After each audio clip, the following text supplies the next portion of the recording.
Hello and welcome to Veritas et Eudicium, or as we like to call it, Truth and Judgment. I am Titus Nilsson, and co-hosting with me today is Alexander Long. Here at Truth and Judgment, we like to bring you the hot topics ranging from movies, TV shows, music, and politics, and everything in between. Today we are going over the Spider-Man franchise, specifically the live-action movies. So that includes the Sam Raimi trilogy, The Amazing Spider-Man 1 and 2, and Tom Holland's Homecoming and Far From Home. That being said, we recognize that we are a relatively new channel, this being our first video to drop, so please like and subscribe below. And if you disagree with some of our opinions, please understand that we are coming from a perspective of what we are aware of.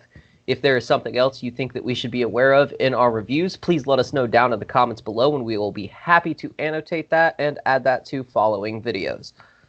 So, opening this up, Titus, I would like to ask you about the first Spider-Man franchise, the first 3 Spider-Man movies made in 2002 to 2006. Tell me, what do you think of Tobey Maguire's Spider-Man and how he is portrayed as it being the first time we've seen Spider-Man in a live action? Well, as for it being the first time that we actually see a live action Spider-Man, it's not the worst. It could have been worse. We see that they did in fact make 3 movies, so it wasn't like the worst possible interpretation that they could have done for his character. However, they could have done a lot better, and we will get into that in a minute. All right. So let's go ahead and break it down a little bit. We'll talk about some of the problems that we saw with it and some of the things that they actually did pretty effectively. So first off, I want to discuss the fact that the first 3 Spider-Mans were potentially not necessarily about Spider-Man himself. Because during the first 3 movies, we don't necessarily see a lot of character development, despite the fact that 6 years pass during this period of time in which he has embraced the role of Spider-Man. In fact, we see more character development from a background character named Harry Osborn. And we see that through the fact that in the first movie, we see his character watch his father die, and watch Spider-Man drop him off at his house. And he takes that information and assumes that Spider-Man killed him. And this causes a lot of tension later in the second movie, with Peter Parker taking pictures of Spider-Man, and him not knowing that Spider-Man is indeed Peter Parker himself.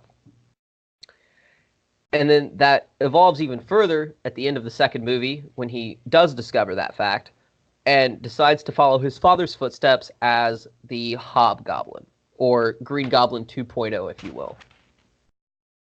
And then in the third movie, we see him start harassing Peter at the very beginning of the movie, where he comes out with a new hoverboard as the Hobgoblin, or Green Goblin 2.0, and really harasses Spider-Man until he falls off his board and loses his memory after a pretty long and brutal fall.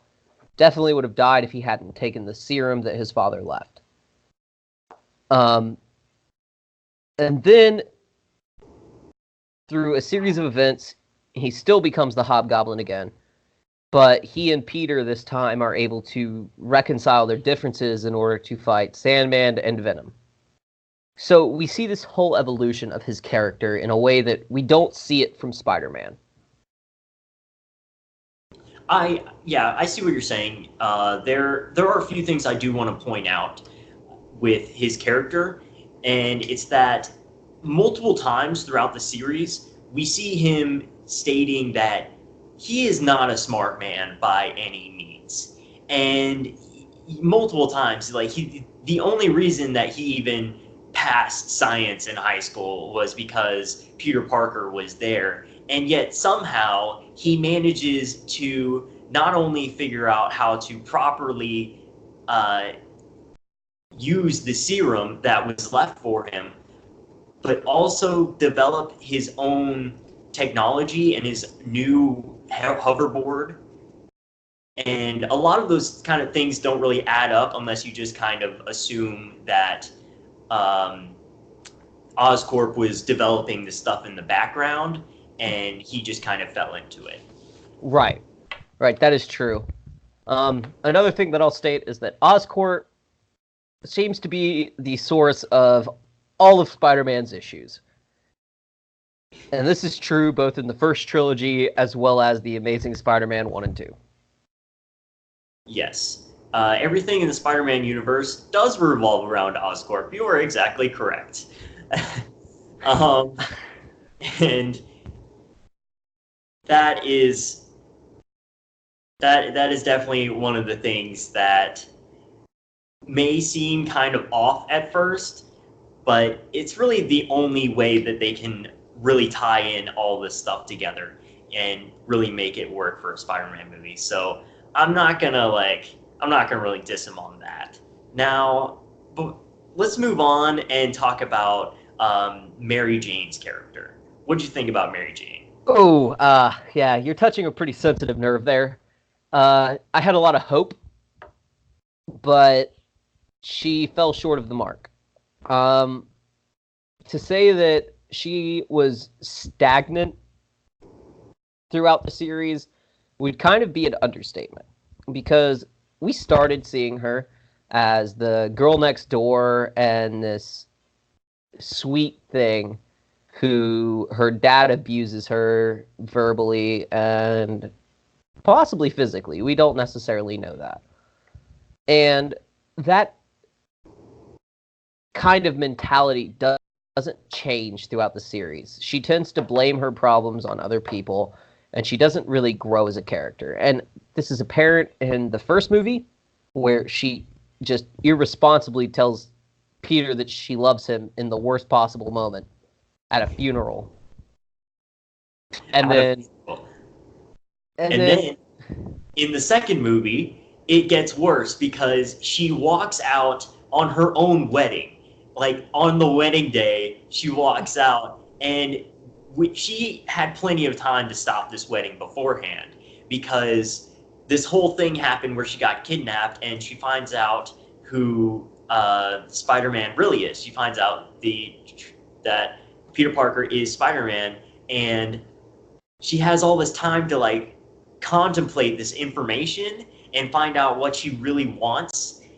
And she doesn't act on it until her wedding day, which is ridiculous. And to be fair, we are assuming that a lot of time has passed.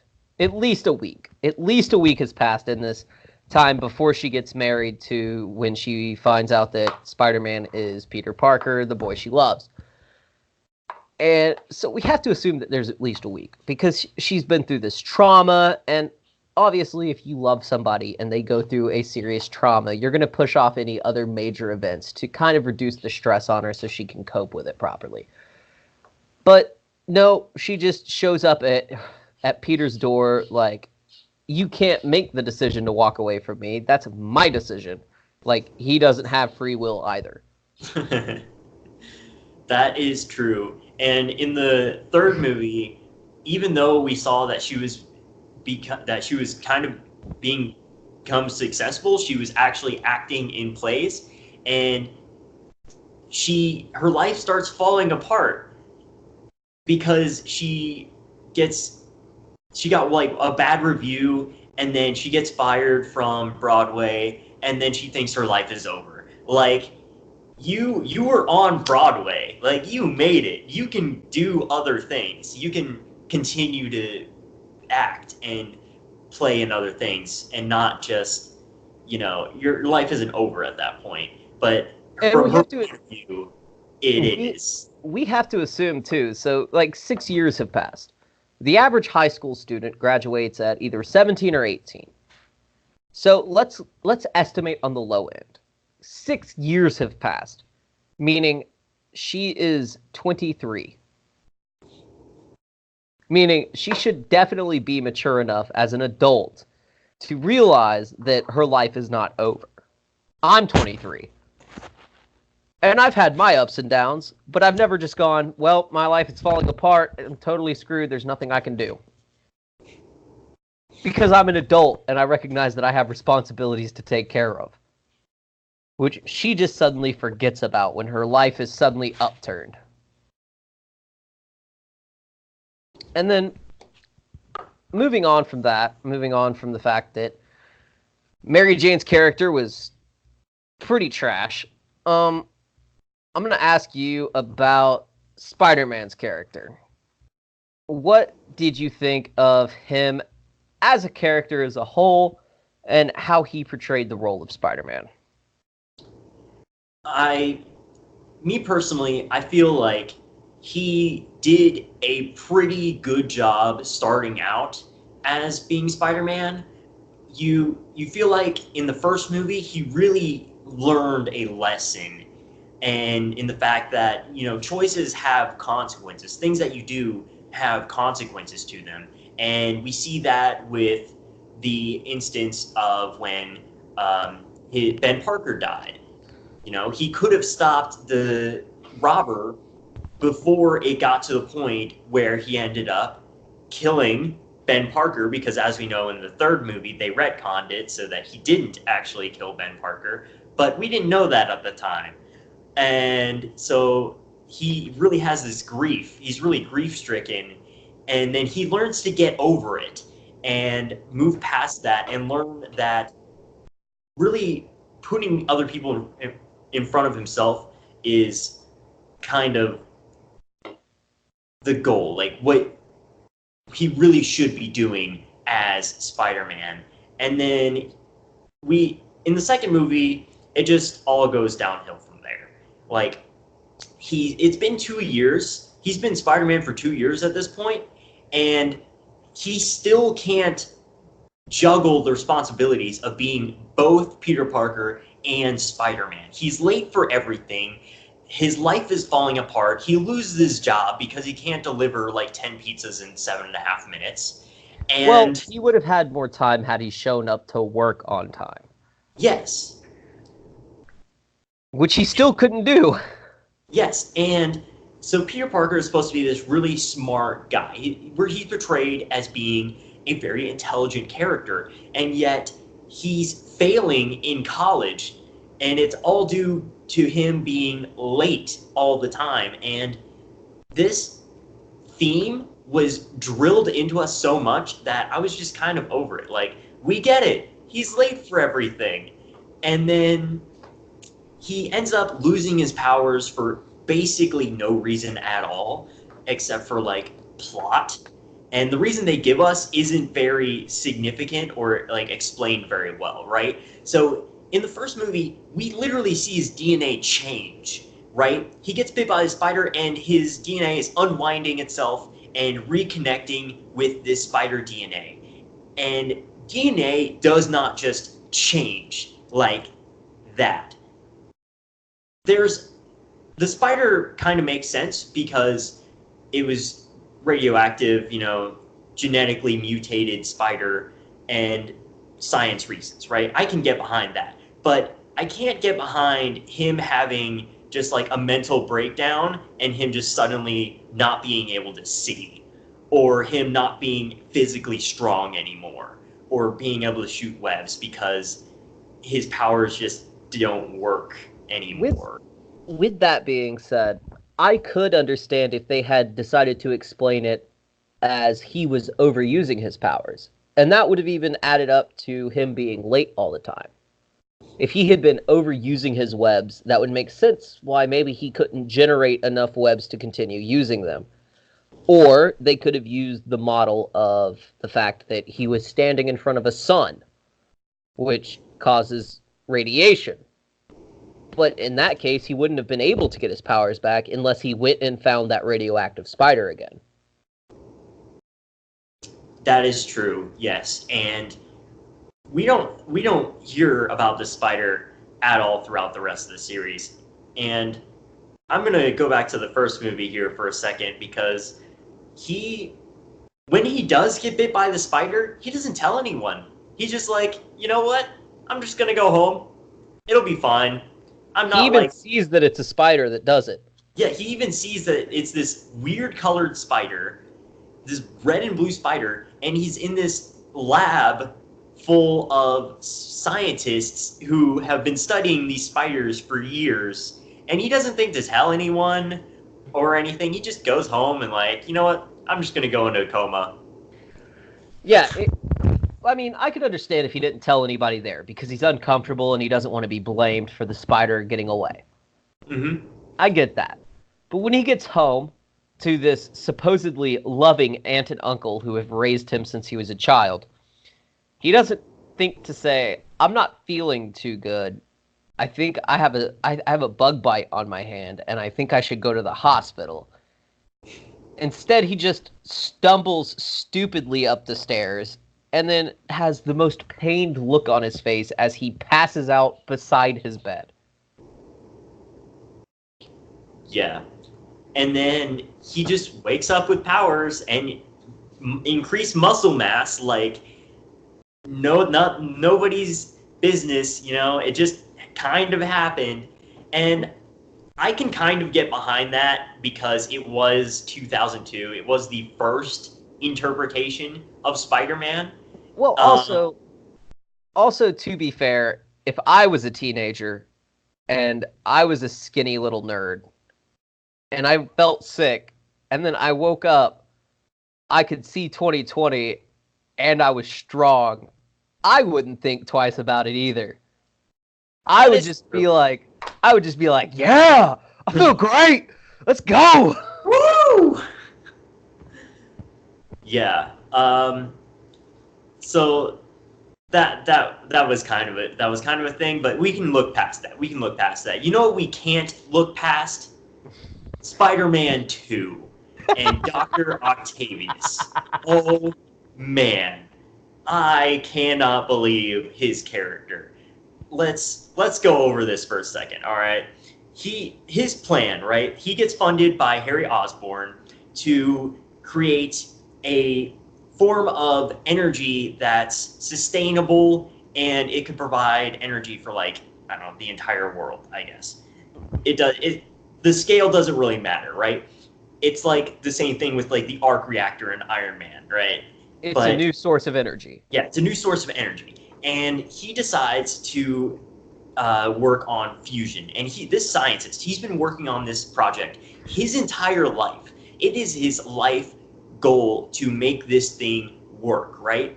So he builds this contraption inside this high-rise, like, what it looks kind of like an apartment, right? The size of it is like an apartment.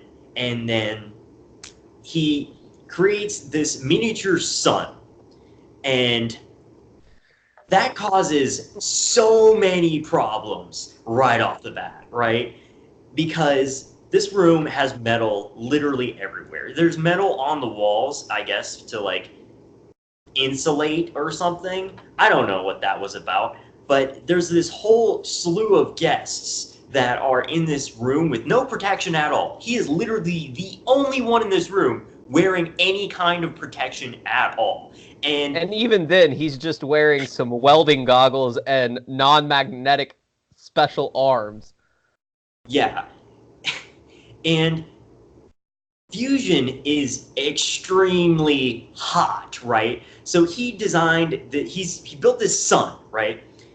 And this room was not designed to contain a sun, especially with a giant magnetic field that it generated. It just sucked in all of the metal everywhere in this room. Everything started getting sucked into it, which caused it to become unstable and fall apart. And then, of course, Spider-Man stops him. He saves the day, right?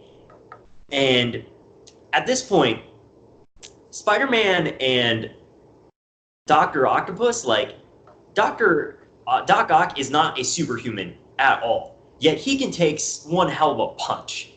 I want to throw out one more thing as well. In the first part where there's an unstable sun, Peter just unplugs it. Like, it's a normal outlet. Like, oh, well, I'm just going to unplug this and the sun's going to go out. And it works. Yeah, it works. And then in the second time he did it, I guess you could make the theoretical argument that it was bigger But even so, he still does the exact same thing he did the first time. And to be fair, Doc Ock did the exact same thing he did the first time. But when he unplugged the sun, nothing happened because it was a sun that was self-sustaining at that point. Yes, and that's where Dr. Octopus' plan really fell apart, right? Because not only did he not learn the first time he built this sun, he did it again exactly the same way, except he made it bigger. And in this metal building, this completely metal structure building, sitting on top of a river, right? With very little foundation and more metal. And as we learned the first time, it generates a gigantic magnetic field, which is going to suck all the metal into it. Also, a little bit of gravity as well. I mean, they had the gold necklaces off some of the guests the first time just suck straight into it. Not to mention, I mean, yeah, there was some gravity behind it. I'm willing to overlook the gravity part though. But the fact of the matter is it was a sun. Yes, and then you don't just stop a sun by drowning it in a river because the river would evaporate. um, but that's whatever. They But needed to end the movie at some point, so I can look past that. But let's move on to Doctor Octopus in that he is not a good negotiator, right? Let's get no, all I the would say, times he decided to negotiate with well, somebody. I wouldn't say necessarily negotiations. I would say he was more bad at interrogations because he negotiated with Harry Osborn. He made a real compelling point. I'll drop you off this roof unless you give me tritium.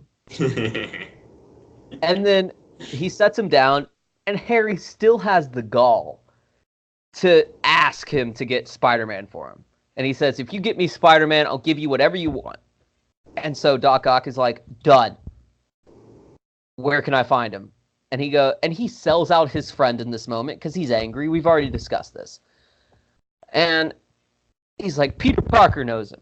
So what does Doc Ock do to someone that he thinks is human? He doesn't know he is Spider-Man. And at this point, Spider-Man is gone. He's pretty much human at this point. So what's his first reaction to go question Spider-Man? Let me throw this 1,500-pound vehicle through this coffee shop at him. Because, that doesn't kill normal humans. And we as the audience know that he is Spider-Man, but Dr. Octopus doesn't know that. Not at this point. And thank God he was Spider-Man because he saw it coming, albeit through the back of his head, with spider sense that was turned off at this point in time. Because it just magically was good again. Magically turned back on. And the way that he got his powers back was so spontaneous, too. It wasn't gradual, like, they didn't ease into it. It was just all at once, full steam. You are Spider-Man again. And, I mean, that was the first time that he would have killed him. The second time was when he grabbed Gwen and said, tell Spider-Man that if he wants to see this girl again, he's going to come rescue her. And then hits Peter with his metal arm that weighs who knows how much directly in the chest. Hits him hard enough that he goes flying back into a brick wall and breaks the brick wall. Again, if Peter Parker had been human, like Dr. Ock thought he was, he would have had ruptured organs, broken bones, and it's possible that his rib cage would have shattered and given multiple internal injuries to multiple very important organs. Yeah, basically, if he hadn't been Spider-Man, he'd be dead, and then Dr. Octopus' plan would have just fallen apart. Exactly. I do want to just touch again on how Doc Ock can take a punch. We're talking about a man who, through the arm of a clock, while falling downwards, he grabbed it and slingshotted it hard enough to send it landing in the building like a spear. And this is a massive metal arm on the side of a building for a clock. And, not to mention, he stops a train at full speed with his strength. But he can't knock out a normal human with metal arms. I could have understood if the metal arms kept fighting because they have AI and they have a mind of their own. But it didn't make sense that Doc Ock couldn't get knocked out. Yeah, I'm definitely with you there. Like that, there's no way he would have been either dead or knocked out with the first punch. He would have at least had his jaw broken. Totally. But we've been destroying Spider-Man 2 now for long enough. We've established that there were some serious problems with number 2. I don't want this to go on for too long, so I'm going to go ahead and bridge in to number 3. Before we do that, I would like to say to our watchers, if there is anything that you disagree with as far as our opinions go, please leave that down in the comments below, and we will make every effort to reach out to you and let you know why we take that stance and why we think you should too. So, Spider-Man 3, I thought it was a good closer to the series. It had its problems, but as we've covered previously, we saw Harry grow even more as an individual, and we saw Venom, but we didn't really see Venom. We saw like this weird monster Venom. Yeah, Venom was okay. Granted, it was the first time. It was the first live action Venom, and we didn't see another live action Venom for years. We only Over a just decade. recently got the live action Venom movie. So, as far as like the first interpretation of it goes, it wasn't bad. Like it did come from space, right? They checked off all the marks on the list, right? It came from space. It attached to Spider-Man, and then it bonded to him, and then it left Spider-Man for Eddie Brock, right? It checked all the marks. So I don't think there was too many problems with Venom overall. It was just the emo Spider-Man that everybody has. Oh, it was so cringy. It was so cringy. Yeah, it's definitely hard to like get through this whole movie. Yeah, especially watching it now. As a kid, yeah. Fantastic. Now, ooh, it's different eyes watching it. Yeah, and I don't like how they retconned the death of Ben Parker and having Sandman having killed him instead, just so that we can have some sort of connection between the two characters. I don't think we needed that connection. Yeah, it wasn't necessary. But overall, the first 3 Spider-Mans, how would you rate them, 1 to 10? On a scale of 1 to 10, I'd say probably about a 5. It was the first, right? And it is iconic. There's a lot of good things about it. However, it does fall short in more than a few areas. So with that in mind, I could say just about a 5. I'd rate it just probably about 1 point higher. I'd give it a 6. Because, like you said, it was iconic, and it was a good representation for its time. I'm sure there are plenty of Batman movies that we could look back on that are considered classics, and we would still be able to rip into them for all sorts of cheesy or bad acting. So I'd choose to look more at the story of it. So I'd give it about a 6 because hitting Spider-Man 2 and Spider-Man 3, the plot started getting way too convoluted and way too mixed up. And it started getting hard to follow with three villains in the third movie and Doc Ock's plot falls and plot holes in the series. Not to mention the acting. That's just the actual writing. So I'd give it a 6. If it wasn't a Spider-Man movie, if it was instead a Harry Osborn movie series, Entirely different. It would have been like a 7. Oh, yeah. But as a Spider-Man series, it really kind of fell short. Yeah. And with that, if you agree with us, if you disagree with us, if you have anything else to add, leave a comment in the comment section down below. But with that, we're going to be moving on to the Amazing Spider-Man series. Now, we're going to try to keep this a little bit shorter. We've gone on for quite a while now, about 30 minutes. So I want to try to keep this a little bit shorter. We don't want you to waste your whole day watching us. Or maybe we do. We do. Oh. All right. So let's talk about the Amazing Spider-Man. What do you think about Spider-Man's character? I think it was fantastically played. Honestly, Andrew Garfield, despite all of the controversy and despite all of the hate he gets, I think he was the best representation of Spider-Man we've got so far. He has the sarcasm that we expect from Spider-Man, as well as the intelligence. He also had a sense of responsibility, but at the same time, he was garbage at keeping his secret. Despite that, though, he was able to be an effective Spider-Man, and there were some problems that I had with the movie overall. But as far as his character alone, I thought that he was definitely the best iteration of Spider-Man that we have seen so far. I agree. This is a very faithful interpretation of Spider-Man. And before rewatching all of the movies and thinking about it critically, I had a very negative opinion on these two movies as well.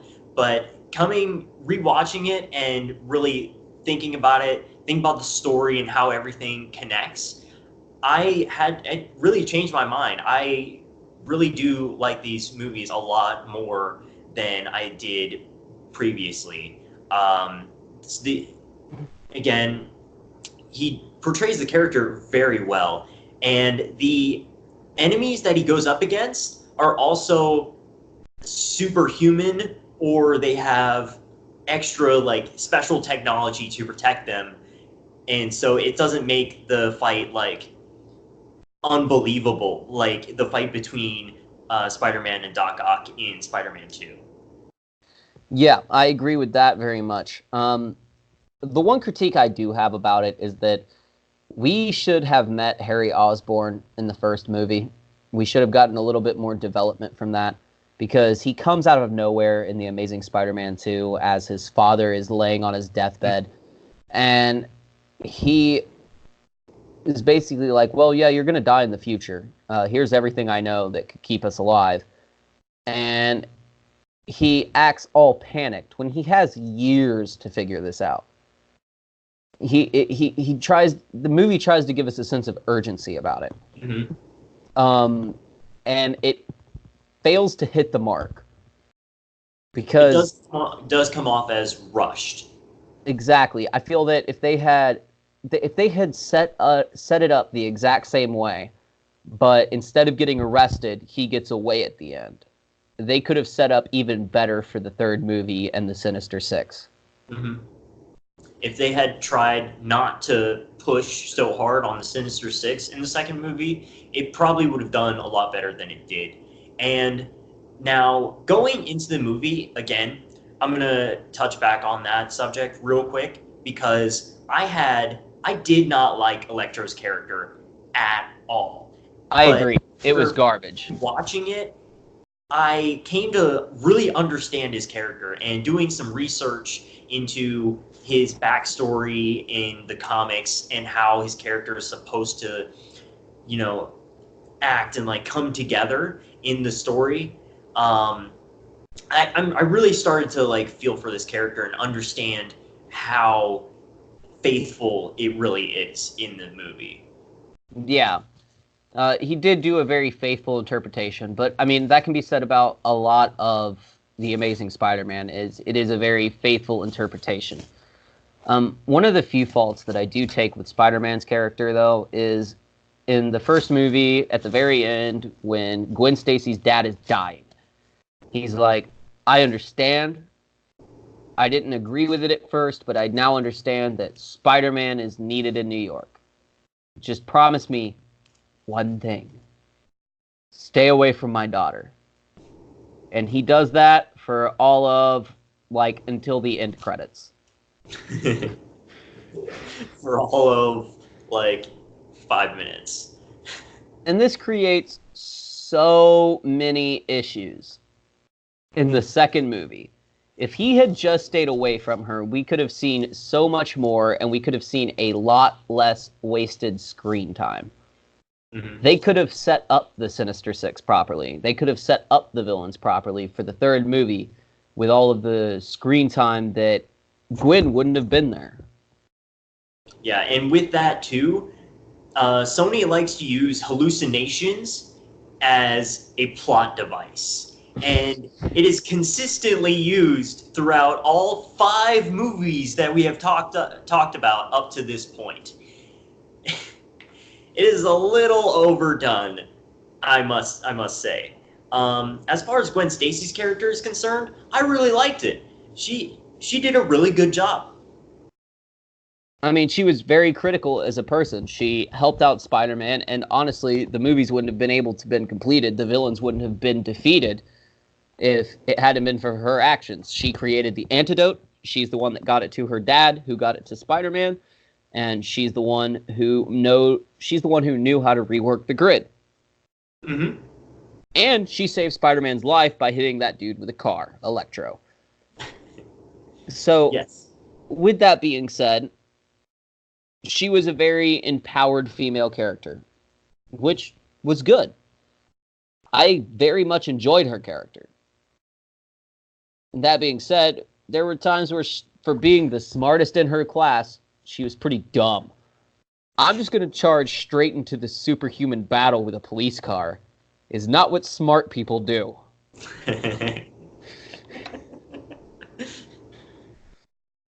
Yes, running Also, headfirst into danger is not the smartest thing to do. Yes. Also, not falling feet first. I feel like that would be a common sense thing. She could have avoided her death if she had just fallen feet first and grabbed the rope. Yeah, it would have been tight. There's a very short amount of time where this could have happened, where her life could have been saved. But yes, if she was falling feet first and the web like hit her chest, there was a small chance that she could have survived that. But she needed to die off for plot reasons. And if you know anything about the comics, when she dies, he later moves on to meet MJ. But with that, what did you think about the Amazing Spider-Man series? Like, I thought it was good. And I guess if I had to rate it on a scale of 1 to 10, I would probably give it. I'd probably give it a 7. No, I'd probably give it an 8. Because I really appreciated Andrew Garfield's true interpretation, his sarcasm, and his wit. But, and I appreciated the other characters as well. I felt that the second Spider-Man was a bit rushed. They had a bit too much going on. But despite that, they still managed to pull it off effectively. So I would give it an 8. Yeah, I think I would probably rate it about a 7. I did really like it. And there was a lot of good things about it. There was also just some things that I didn't really sit well with me. But it is definitely better than the original trilogy. I'll give it that. I'll rate it like a 7. All right. Well, before we move on to the final and last 2 movies done by Tom Holland, please let us know in the comments below if you agreed or disagreed with our interpretation of The Amazing Spider-Man and The Amazing Spider-Man 2. If there is any information that we should know about pertaining to the comics or any other facts, please let us know. All right, moving on.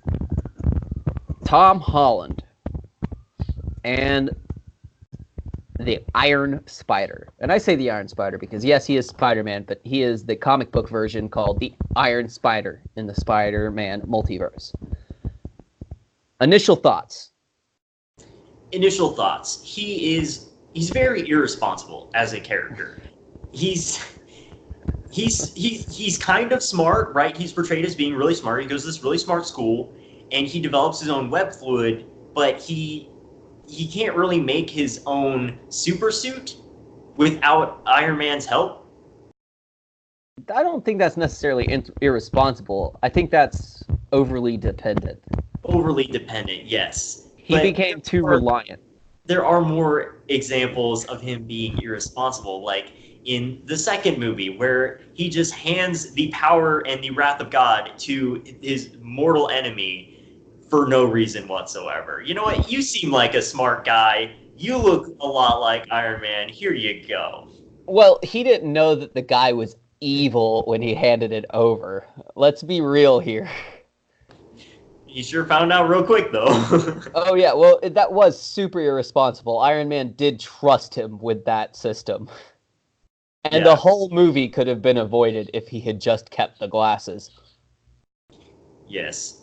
And in the first movie, I feel like there was a small problem with communication as well, because there were some plot points that could have been avoided if they had just had better communication, right? Because Tom Holland, Peter Parker's been following these group of guys around basically the entire movie, and then he follows them to the ferry. But lo and behold, Iron Man had called the FBI to kind of stop this operation on the ferry, but he didn't tell Peter Parker that at all. He had no information about that, so he just went and continued to do his own thing because he thought it was the right thing to do, and you can't really fault him for that. But you see serious repercussions in the movie. Like, Iron Man comes down and is like, "Yo, I'm gonna need that suit back because you can't handle it." Well, I think one of the most irresponsible things that he did was hack the suit. He did hack the suit and remove the tracking device, yes. He removed the tracking device and removed the training wheels program. And he was like, I can't believe he keeps treating me like a child. And then he proceeds to not know how to use any part of his suit. And he's like, would you like to go into attack mode? Yeah, sure. Going into insta-kill. Like, no insta-kill.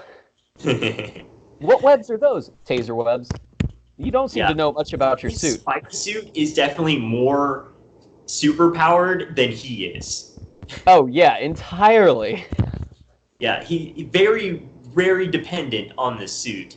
But later in the movie, he does kind of make up for it by using his own suit that he made and still stopping the bad guy in the end without using the superpowered suit.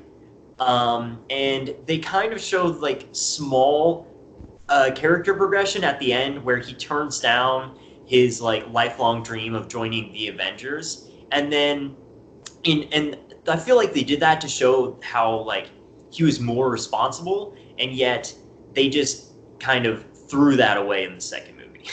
He wanted no responsibility in the second movie. He just wanted to go on his school trip. Yeah.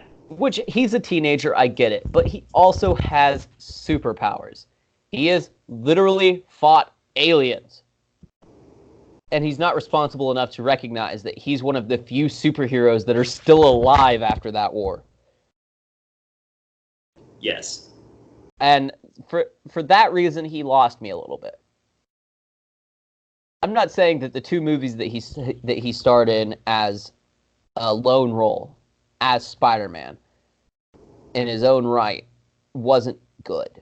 They were absolutely fantastic films cinematically. They had amazing CGI, they had an amazing plot, but with the overreach of everything, he was just too nice. Mm-hmm. The villains were actually great. the villains were better than his acting, honestly, because they were very true to their roles. The first one wanted to provide for his family, and he was going to do it, by God. It didn't matter what he had to do. He was providing for his family and for his daughter. And he stuck to that the entire movie. He didn't suddenly become good like every other villain ever so far in the Spider-Man movies. And he didn't change his viewpoint and become more evil. Because what he was doing, in his opinion, wasn't evil. He was just trying to provide for his family. And in the second one, Mysterio felt jaded that Iron Man had just given all this stuff to this 16-year-old kid. Yeah. And rightfully so. Rightfully so. If you gave a 16-year-old a multi-billion-dollar space program with drones upon drones upon drones that you helped develop, yeah, I'd be pretty mad about that too. You could have given that to the government, the Avengers, what's left of them. Yeah. You could have given that to some other superhero. I mean, there were still superheroes standing after all that. But no, you gave it to a 16-year-old kid from Queens. And then he almost killed one of the students on his field trip. Yeah, with a drone. With a drone. Do you want me to take him out? No. Roger, taking him out. Yes. But overall, what do you think of Tom Holland's Spider-Man? Tom Holland's Spider-Man is probably one of my personal favorite variations on his character. I love him as an actor. I love the movies because their integration in the MCU. However, as standalone movies and as a character, I have to give him I'd probably rate him about a 6, somewhere in between the original trilogy and the Amazing Spider-Man. I would agree with that. I think that it was better than the original, and that's not just because of CGI and stuff. His plot was better. It had less holes in it.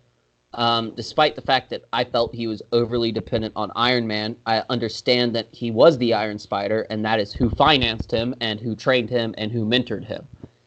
So I can't be too mad that he was overly dependent, especially when he was a child. He was like 14 the first time he was ever seen. So I accept those flaws. So I'd put him in the middle.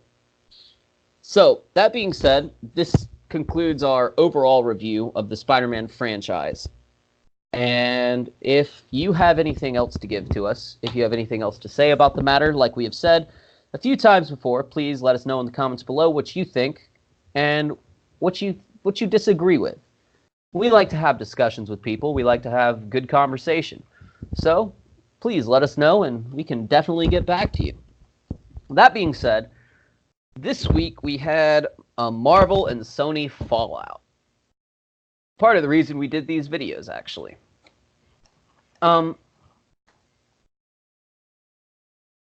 What do you think is going to happen from here, and who do you think is at fault?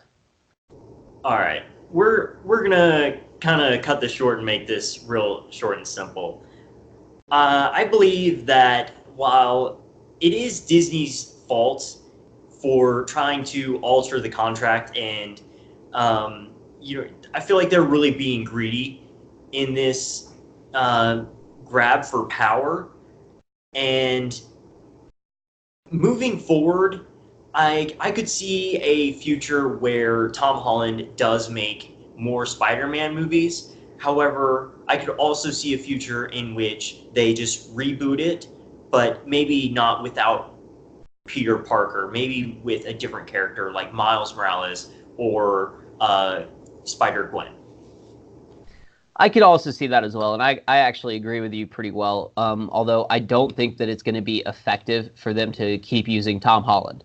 I don't see Sony and Marvel reconciling, which is going to mess up Marvel's entire timeline.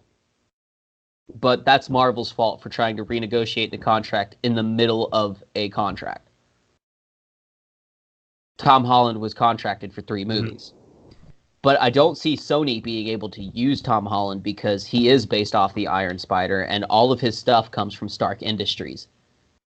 And the only way that they could keep using Tom Holland is if they somehow managed to, without name dropping, he dropped his suit and everything about Stark Industries and then started to revolve more around Oscorp. Yeah.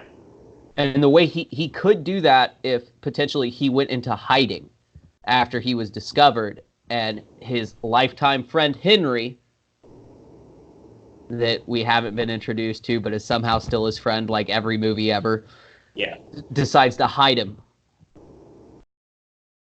Yeah. And with that, if you agree with us, if you disagree with us, leave a comment in the comment section down below. If you like this video, give it a thumbs up. Subscribe to our channel, and we will see you guys in the next video. And that is Veritas et Eodicium, Truth and Judgment. Thank you, and goodbye.